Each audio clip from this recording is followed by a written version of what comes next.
하나님의 말씀은 야고보서 3장 14절로 16절이 되겠습니다. 야고보서 3장 14절로 16절까지 우리 세 절 말씀인데요. 성경 글씨가 작으신 분들은 앞에 자막 보고 우리 함께 읽도록 하겠습니다. 세 절을 함께 읽습니다. 그러나 너희 마음속에 독한 시기와 다툼이 있으면 자랑하지 말라. 진리를 거슬러 거짓말하지 말라. 이러한 지혜는 위로부터 내려온 것이 아니요 땅 위의 것이요 정욕의 것이요 귀신의 것이니 모든 악한 일이 있음이라. 아멘. 오늘 읽은 본문 말씀을 가지고 왜 시기하고 다툴까? 같이 해볼게요. 왜 시기하고 다툴까? 여러분들은 시기도 없고 다투지도 않죠? 제가 퀴즈 하나 낼 테니까 맞춰보세요. 다음은 무엇에 대한 설명일까요? 좋지 않은 선입견 때문에 어떤 행동을 해도 밉게 보임. 좋지 않은 선입견 때문에 어떤 행동을 해도 밉게 보임. 뭘까요? 예, 같이 볼게요. 미운 털. 뭐라고요? 예, 어떤 행동을 해도 좋지 않은 선입견 때문에 다 꼴보기 싫은 거예요. 그게 뭐라고요? 미운 털. 여러분에게는 미운 털 없죠? 있어요? 혹시 여러분들 가족이나 교회 공동체나 여러분들 주변에 혹시 미운 털 박힌 사람 있으면 당사자는 몰라요. 올해 가기 전에 꼭 뽑기 바랍니다. 예, 아멘 안 하시는 이유는 없으니까 그런 거예요. 예, 제가 그렇게 이해할게요. 어떤 강연장에서 강사가 청중들을 향해서 강의하면서 이렇게 물었어요. 여러분 중에 미운 사람이 한 사람도 없는 분 계신가요? 이렇게 물었더니 청중들이 조용한 거예요. 지금 우리들처럼. 여러분 중에 미운 사람이 한 사람도 없는 분 있나요? 이렇게 물었는데 아무도 손 드는 사람이 없는데 잠시 뒤에 맨 앞자리에 연세가 지긋하게 드신 할아버지가 손을 살짝 들어요. 강사가 보고 아이고 어르신 연세가 많아 보이는데 죄송하지만 연세가 어떻게 돼요? 그랬더니 손으로 이렇게 하더래요. 몇 살이에요? 어떻게 그렇게 잘하세요? 손가락 하나가 10살씩이에요. 100세나 되세요. 아니 그렇게 오래오래 사시면서 어떻게 미운 사람이 없었어요? 근데 할아버지가 뭐라고 얘기했는지 아세요? 네, 이렇게 시작했답니다. 난들 왜 미운 사람이 없겠어요? 그런데 오래 살다 보니까 미운 놈들이 다 죽었어요. 오래 살다 보니까 100살을 살다 보니까 미운 것들이 다 죽었다는 거예요. 그런데 그 다음 말이 의미가 있어요. 그런데 지나고 보니까 다 부질없는 일이었어요. 지나고 보니까 다 부질없는 일이었어요. 그렇죠? 지나고 보면 별것도 아닌데 내가 좀 양보하고 내가 좀 참고 내가 좀 기다려줬으면 이렇게 마음 깊숙한 곳에 상처가 없었을 텐데 지나고 보니까 다 부질없는 일이었어요. 앞에 화면 보세요. 오늘 본문을 다시 한번 제가 읽어드릴게요. 너희 마음속에 독한 시기와 다툼이 있으면 자랑하지 말라. 이러한 지혜는 위로부터 내려온 것이 아니요 땅 위의 것이요 하나님께서 우리에게 주신 지혜가 아니고 땅으로부터 난 지혜의 특징은 시기와 다툼이라고 이야기해요. 고린도전서 3장 3절에도 보면 너희는 아직도 육신에 속한 자로다. 너희 가운데 뭐가 있어요? 시기와 분쟁이 있으니. 그러니까 시기와 분쟁, 이 다툼은 영에 속한 사람이 아니라는 거예요. 시기와 분쟁이 있는 사람은 참된 신앙인의 태도가 아니라는 겁니다. 신앙이 없는 육신에 속한 사람들의 특징이라는 거예요. 저도 여러분들도 하나님을 섬기고 교회를 다니지만 마음속에 시기와 분쟁이 있다면 그것은 하나님의 말씀을 따라 움직이는 자가 아니고 세상의 가치관을 따라 움직이기 때문에 그렇다는 거예요. 사무엘상 18장을 보면 다윗이 블레셋 장군 골리앗을 무찌릅니다. 그 전쟁에서 승리하고 사울 왕과 다윗이 자기 조국으로 돌아와요. 돌아올 때 승전보를 듣고 이스라엘의 여인들이 승리하고 돌아오는 그들을 환영하게 되죠. 소고를 치며 춤을 추며 전쟁에서 승리하고 돌아오는 사울 왕과 다윗을 환영해요. 그때 불렀던 여인들의 노래가 사무엘상 18장 7절에 기록되어 있는데요. 이렇게 노래 불러요. 여인들이 뛰놀며 노래하여 이르되 뭐라고 불렀어요? 사울이 죽인 자는 천천히요 다윗은 만만이로다 한지라. 여러분, 이 잔치는, 이 파티는 사울 왕을 위한 파티예요. 근데 사울 왕이 저 소리를 딱 들었을 때 여러분들이 왕이라면 기분이 좋았겠어요? 언짢았겠어요? 아마 그렇게 썩 좋지는 않았을 거예요. 자, 그런데 우리말 성경에 저 의미 있죠. 사울이 죽인 자는 천천, 다윗이 죽인 자는 만만.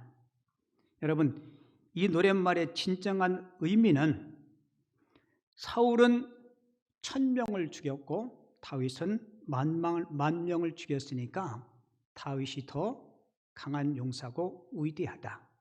그런 의미가 아니에요.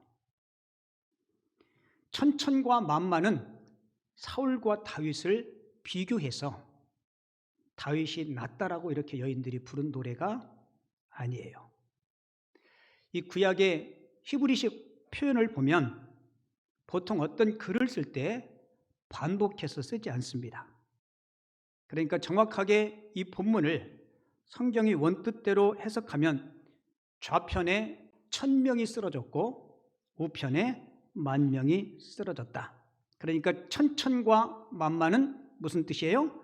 많다라는 표현으로 그렇게 사용한다는 겁니다.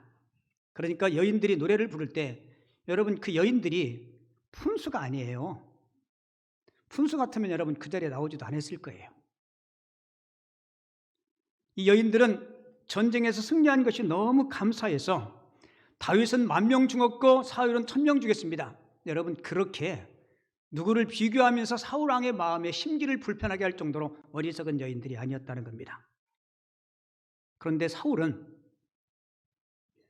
그 이야기를, 그 노랫말을 그냥 말 그대로 들었습니다. 그리고는 그날부터 다윗을 죽이기로 마음을 먹어요. 여러분 이상하죠? 다윗이 블레셋 장군 골리앗을 무찌르지 않았다면 어쩌면 사울은 전쟁터에서 죽었을지도 몰라요. 그리고 이스라엘은 블레셋한테 망했을 겁니다.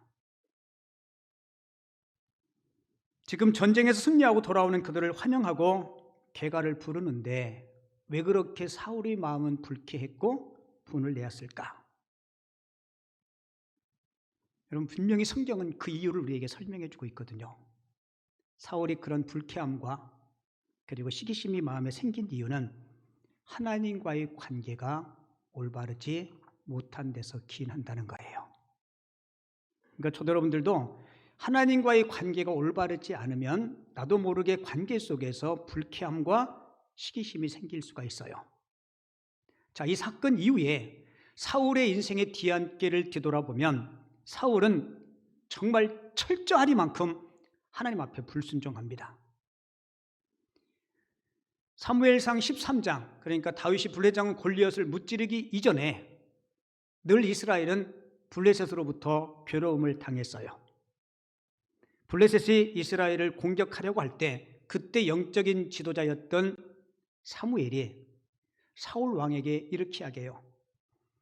전쟁은 여호와께 속한 것이기 때문에 블레셋과 전쟁하기 전에 하나님 앞에 번제와 제사를 드려야 합니다.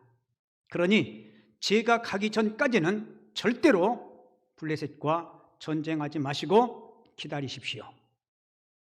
그래서 사울 왕이 사무엘 선지자를 기다려요. 하루를 기다리고 이틀을 기다리고 닷새를 기다리고 엿새를 기다려도 사무엘 선지자가 안 와요. 근데 블레셋 군대는 점점 기세가 등등하고 그 모습을 지켜보는 이스라엘 군대들 가운데 하나씩 둘씩 흩어지는 병사가 생기기 시작한 겁니다. 사울이 마음이 조급해진 거죠. 이러다가 한 번도 싸워보지 못하고 우리가 패하는 것이 아닌가. 그래서 사울 왕이 사무엘 선지자, 하나님의 말씀을 무시하고 제사장만이 드릴 수 있는 제사를, 번제를 드리게 됩니다. 번제가 끝난 후에 사무엘 선지자가 도착해요. 그리고 그때 사무엘 선지자가 사울 왕에게 이렇게 말합니다. 사무엘상 13장 14절, 왕의 나라가 길지 못할 것이라. 같이 읽어볼까요? 여호와께서 왕에게 명령하신 바를 왕이 지키지 아니하였으므로 여호와께서 그의 마음에 맞는 사람을 구하여 여호와께서 그를 그의 백성의 지도자로 삼으셨느니라. 그러니까 사무엘은 너 말고, 사울 왕 너 말고 하나님의 마음에 합한 사람을 세워서 이 나라를 그에게 줄 것이다라고 이야기해요. 자, 이때부터 사울의 마음속에는 누가, 어떤 놈이 이 나라를 나를 대신해서 차지할까? 누가 나의 왕권을 누리는 자일까? 이 사건 이후에 항상 거기에만 예민해 있고 정신이 거기에 집중되어 있던 거예요.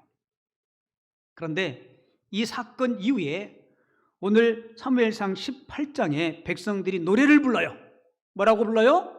사울이 죽인 자는 천천히고 다윗이 죽인 자는 만만이다.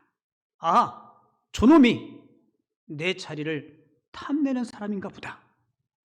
이렇게 생각하니까 시기심이 생기고 분이 든 거예요. 자, 사무엘상 19장 9절 볼까요? 이 사건 이후에, 그날이 어떤 날이에요? 여인들이 노래 부른 그날 후로 사울이 다윗을 뭐 했다고요? 주목하였다. 자, 이 본문을 새번역 성경은 이렇게 번역해요. 그날부터 사울은 다윗을 뭐 했다고요? 시기하고 의심하였더라. 이 시기는 라틴어로 보면요, 자세히 쳐다본다라는 뜻입니다. 그러니까 누구를 시기하게 되면 그를 자세히 쳐다보죠. 여러분 사람도 그렇잖아요, 그죠? 누구를 시기하게 되면 그를 주목하게 되고 자세히 쳐다봐요. 쳐다볼 때도 바로 쳐다보지 않고 어떻게 쳐다봐요? 네, 가재미 눈으로 쳐다보죠. 저 인간 뭐하나. 그러면서 시기하게 되고 주목하게 되고, 그래서 우리 개역성경과 새번역성경은 주목과 시기를 같은 의미로 그렇게 기록하고 있습니다. 자, 우리가 삶을 살면서 내가 무엇을 바라보고 무엇을 주목하느냐가 중요해요. 자, 사울왕은 이 사건 이후에 오로지 누구만 주목해요? 다윗만 주목합니다. 근데 보세요. 다윗은 자기를 죽이려고 하는 사울 왕을 주목하지 않아요. 아니, 저 왕이 나한테 왜 그럴까? 그러면서 왕에 대한 서운함이나 왕에 대한 시기심을 갖지 않아요. 다윗은 오로지 하나님만을 주목하게 됩니다. 자신을 죽이려고 하는 사울을 주목하지 않고 다윗의 시선은 오직 하나님께만 주목해요. 시편 62편을 보면 사울 왕이 다윗을 죽이려고 3,000명의 군대를 이끌고 다윗에게 다가옵니다. 그때도 다윗은 사울을 주목하지 않고 하나님을 주목해요. 그때 그가 기록한 시편이 시편 62편 1절과 2절인데요. 같이 한번 읽어볼게요. 시작. 나의 영혼이 잠잠히 하나님만 바라며 나의 구원이 그에게서 나오는도다. 오직 그만이 나의 반석이시요 나의 구원이시요 나의 요새이시니 내가 크게 흔들리지 아니하리로다. 아멘. 다윗은 항상 주님만 바라본 거예요. 사울 왕이 나를 죽이려 해도 나는 오로지 주님만을 바라보겠다. 사랑하는 성도 여러분, 누군가가 여러분을 힘들게 하고 여러분에 관해서 안 좋은 이야기를 하면 우리가 자칫하면 사울처럼 그 사람을 시기하고 주목할 수 있어요. 그러면 우리도 똑같이 사울처럼 실패합니다. 오늘 우리가 다윗을 통해서 배울 수 있는 점이 뭐예요? 다윗은 솔직히 잘못한 거 없어요. 나라를 어려움 가운데서 구한 충신이었고 의인이었어요. 근데 자기를 향해서 자기를 죽이려고 달려들으니까 여러분 얼마나 억울하고 분통하겠어요. 그럼에도 불구하고 다윗이 기록한 시편을 한번 읽어보세요. 다윗은 단 한 번도, 단 일만큼도 보복하려 하지 않았습니다. 그는 오직 주님만을 바라보았고 어떤 상황에도 주님 한 분이면 된다는 사실을 그가 깨달았기에 주님께서 그를 안전하게 보호하시고 지켜주신 줄을 믿습니다. 여러분, 이게 신앙의 원리예요. 사울이 다윗을 주목한 이유는 자기의 왕권을 다윗이 빼앗아갈까 봐 그를 주목했어요. 자, 질문 하나 드릴게요. 사울 왕에게 왕권을 주신 분이 누구세요? 하나님이십니다. 그러니까 이 사울 왕은요, 자기 왕권을 지키려면 왕권을 주신 하나님을 주목해야 했습니다. 여러분, 우리도 마찬가지예요. 여러분들에게 생명과 호흡을 주신 분이 누구세요? 하나님이십니다. 여러분에게 건강 주시고 여러분들에게 물질 주신 분이 하나님이세요. 우리의 모든 것을 주신 분이 누구세요? 하나님이십니다. 그런데 우리는 자칫하면 내게 모든 것을 주신 하나님을 주목하지 않고 그분이 주신 어떤 선물만 주목해요. 이거와 똑같아요. 어디 출장 갔다 오는 아빠 집에 돌아오면 어린 아이들은 아빠를 반기는 게 아니고 아빠 손에 뭐가 들려있나 그거 보고 쳐다보는 거와 똑같아요.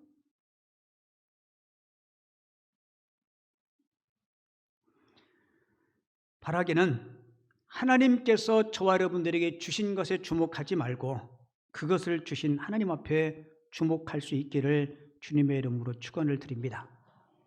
그래야 그거 안 뺏겨요. 시편 127편 1절 볼게요. 여호와께서 집을 세우지 아니하시면 세우는 자의 수고가 헛되며, 아랫줄 같이 읽어요. 시작. 여호와께서 성을 지키지 아니하시면 파수꾼의 깨어 있음이 헛되도다. 맞아요? 내가 아무리 지키려고, 내가 아무리 키우려도 하나님이 지켜주시고 하나님이 보호해주지 않으면 아무 소용이 없습니다. 자, 다윗 보세요. 오로지 하나님만을 주목했어요. 그랬더니 그 하나님이 사울의 칼날에서 그를 보호하시고 그를 지켜주시고 그리고 한 나라를 그에게 맡겨주시는 모습을 보게 됩니다. 오늘이 2023년도 12월 3일이에요. 우리 권사회에서 우리 권사님들 연말하면서 회비가 좀 있으니까 떡국 사서 드리더라고요. 권사님들 받으셨어요? 예, 안 받으신 분은 갈 때 받을 거예요. 어느 권사님이 저한테 목사님 저 오늘 선물 받았는데 이거 목사님 드릴까요? 제가 그랬어요. 안 받는다고. 왜냐하면 그거 먹으면 한 살 더 먹는데. 그랬더니 이거 안 먹어도 한 살 더 먹는다고. 여러분 올해 가기 전에 혹시 뭐 그런 분들은 없겠지만 여러분들이 마음 깊숙한 곳에 누구에 대한 미움 그리고 누구에 대한 시기하는 분이 있다면 그거 꼭 청산하시고 가십시오. 그래야 2024년도를 살 수 있어요. 여러분들이 아멘 안 넣는 이유는 그런 분이 없기 때문에 그렇게 얘기를 안 넣는 거라고 제가 믿을게요. 자, 우리가 누군가를 시기하고 누군가를 미워하면 그것이 내게 얼마나 안 좋은지 잠언서의 말씀을 보면 내가 누구를 시기하면 내 뼈가 마르고 내 뼈가 썩는다라고 이야기해요. 제 이야기가 아니고 하나님의 말씀인데요. 잠언서 14장 30절 같이 읽을게요. 평온한 마음은 육신의 생명이나 시기는 뼈를 썩게 하느니라. 혹시 진짜 뼈가 썩는지 안 썩는지 시험해 보려고 누구를 시기하고 그러지 마세요. 진짜 썩어요. 여러분, 뼈가 우리 몸에서 하는 역할이 있죠. 첫째는 우리 몸을 지탱해 줍니다. 그리고 두 번째는 뼈 안에 있는 골수에서 혈액을 계속 만들어냅니다. 피가 한 번 생성되면 그것이 영원히 쓰는 게 아니에요. 한 넉 달 정도 쓰면 피가 이제 자기 생명을 다한다 그러죠. 그런데 우리가 누군가를 시기하면 우리 뼈가 뭐 한다고요? 썩는데요. 여러분 건강하게 오래 사시고 싶으면 시기와 다툼을 꼭 버릴 수 있기를 바랍니다. 시기와 다툼이 만병의 근원이에요. 자, 여러분 시기하면 어떻게 되는지 자막 글씨 한번 볼게요. 시기하면 같이 읽어요. 시작. 시기는 다른 사람을 상하게 하는 것이 아니라 내 자신을 망가뜨립니다. 옆 사람하고 인사하죠. 시기하면 뼈가 썩는답니다. 시기하면 뭐 한다고요? 뼈 썩어요. 뼈 썩으면 여러분 죽습니다. 송 목사 말이 아니고 하나님의 말씀이에요. 이 시간 이후로 여러분들의 가정, 여러분들의 개인, 우리 공동체의 사전에는 시기라는 말이 없었으면 좋겠습니다. 자, 그러면 이 시기를 어떻게 떨쳐버릴 수 있을까? 우리 야고보서 말씀 계속 설교 듣고 있는데요. 제가 다음 주에 어디 설교할 것 같아요? 어떻게 그렇게 잘 알아요? 그 다음 주에는요. 네, 맞아요. 야고보서 끝날 때까지 쭉 할 건데요. 야고보가 야고보서를 기록한 목적이 뭐라 그랬어요? 미숙한 성도들로 하여금 성숙한 신앙을 갖게 하기 위해서. 근데 분명한 것은요. 제가 야고보서를 설교 준비하고 설교하면서 제가 정말 마음에 아주 조금씩 성장해 가는 걸 느껴요. 지난주에 온유에 대한 설교했잖아요. 그죠? 제가 한 주 동안 계속 그래 온유해야지. 온유한 자에게 하나님께서 땅도 주신다 했는데 교회 주차장도 부족한데 온유해야지. 제가 제 스스로 그렇게 자꾸 고백하고 자꾸 이야기하고 오늘은 시기에 대한 말씀을 받잖아요. 그죠? 자, 우리가 시기심을 떨쳐버리려면 다윗처럼 사람 주목하지 마시고 누구 주목해야 돼요? 우리 하나님 주목하세요. 하나님 주목하는 구체적인 방법으로 자꾸 마음속에 시기와 미움이 생기면 여러분 찬송을 부르세요. 소리내서 뭘 부르라고요? 찬송을 부르세요. 어느 분이 주변에 자기를 어렵게 하는 사람들이 너무 많아서 힘들 때마다 시기심과 분노가 생길 때마다 찬송을 불렀대요. 이 찬송을 불렀답니다. 이 몸의 소망 무언가, 이 몸의 소망 무언가, 우리 주 예수뿐일세, 우리 주 예수 밖에는 믿을로 마주 없도다. 이렇게. 그래도 찬양을 부르니까 맞아, 우리 주 예수 밖에는 정말 믿을 사람 없구나. 이렇게 찬양 부르다 보면 그렇구나 그러면서 주님을 주목하게 되고, 그리고 또 여러분들이 성경을 소리내서 읽으세요. 특별히 잠언서의 말씀을 시기하면 내 뼈가, 그럼 정신이 번쩍 날 거예요. 신약 성경을 기록한 헬라어로 우리 사람을 안드로포스 그렇게 기록해요. 이게 무슨 뜻이냐면 하늘을 바라보는 존재. 그러니까 하나님이 우리를 어떻게 만들었어요? 땅의 것만 쳐다보는 존재가 아니고 하늘을 바라보는 존재로 하나님이 저와 여러분들을 창조하셨어요. 그래서 인생의 행복과 평안은 주님을 바라볼 때, 하늘을 바라볼 때 그 가운데 참된 만족이 있는 줄을 믿습니다.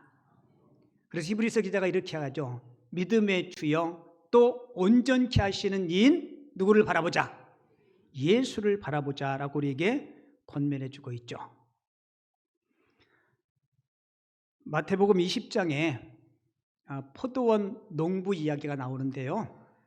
이 이야기를 조금 제가 각색해서 여러분들에게 들려드리고 오늘 말씀을 마칠게요. 마태복음 20장에 보면 큰 포도원을 가지고 있는 포도원 주인이 포도원 일꾼을 위해서 인력 시장에 나갔어요. 여기 교회 옆에도 보면 그 인력 사무실 많더라고요. 새벽 5시쯤에 오면 그때부터 사람들이 나와 있어요. 그리고 어떤 때는 새벽 예배 마치고 한 7시 반 그때까지 가도 아직까지 일감을 얻지 못해서 남아있는 분들, 최종적으로 못 나가면 어떻게 해요? 빈손으로 집으로 돌아가야 되잖아요. 제가 각색해서 제가 인력시장에 나갔다고 한번 생각해 볼게요. 이렇게 이야기하면 어떤 분은 목사님은 못 나갑니다. 보통 오면 뭐 이렇게 체격도 있고 일을 잘할 수 있는 사람들 이렇게 모시고 가서 일을 할 거 아니에요, 그죠? 저는 어떤 기술도 없고 뭐 그렇게 힘도 세지도 않게 보이고, 근데 이거 사실인데요. 제가 노가다를 하든 다른 일을 해도 다른 사람 몫은 충분히 합니다. 그러니까 인력시장 나가셔도 여러분들이 미리 광고하면 안 돼, 우리 목사님 데려가면 안 된다고, 뭐 그런 일은 없겠지만, 자, 그런데 만약에 저같이 나약하게 생긴 분을 포도원 주인이 데려갔어요. 보니까 일도 못할 것 같은데 저 사람이 만약에 오늘 하루 일하지 못하면, 오늘 하루에 급료를 받지 못하면 부인과 자식들이 저녁에 굶겠구나, 이런 마음이 들어서 측은한 마음으로 저를 농장으로 데려갔다고 생각해 봐요. 그럼 제가 가서 농장에 가서 일할 때 주인에게 감사하겠어요, 안 하겠어요? 감사하죠. 나 말고 나보다 더 능력 있는 사람도 있는데 나를 불쌍히 여겨서 일하게 해주시니 감사하다. 그리고 부지런히 열심히 최선을 다해서 일해요. 그리고 이제 오후 5시쯤 됐어요. 이제 1시간만 일하면 오늘 급료를 받고 집으로 돌아갈 수 있는데, 이 포도원 농부 주인이 1시간밖에 남지 않았는데 또 인력시장에 가서 인부 하나를 데리고 왔어요. 농부도 이 사람이 여태까지 집에 돌아가지 못하고 기다리는 이유는 오늘 일하지 못하면 하루 벌어서 하루 먹어야 되는데, 그런 마음을 가지고 데려온 거예요. 그리고 6시가 돼서 주인이 하루에 일당을 주는데, 제가 아침 9시부터 6시까지 일했는데 1시간 일한 사람보다 더 많이 주인이 줄 것을 기대하겠어요, 안 하겠어요? 기대하겠죠. 그런데 주인이 똑같이 주는 거예요. 여쭤볼게요. 주인에게 잘못이 있어요, 없어요? 없죠. 성경은 뭐라고 이야기해요? 내가 너하고 하루 일하면 한 데나리온을 준다고 약속하지 않았니? 이 사람은 속상한 거예요. 왜요? 지금까지 일하면서 고마웠어요, 안 고마웠어요? 나같이 삐쩍 마른 사람, 일도 잘 못할 것 같은 사람에게 일감을 줘서 우리 가정들 생계 유지할 수 있도록 도와주었는데, 그런데 1시간 일한 사람 급료와 자기를 비교하면서부터 주인에 대한 고마움이 싹 사라진 거예요.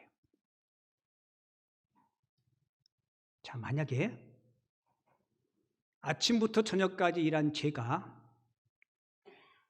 주인님의 그 넓은 마음을 보고, 저 양반이 1시간밖에 일하지 않았지만 만약에 주인께서 그 사람에게 일할 일감과 급료를 주지 않았다면 오늘 그 집 아내와 그 식구들 굶주린 배를 움켜잡고 저녁을 지내야 되는데 참 주인님이 고맙다.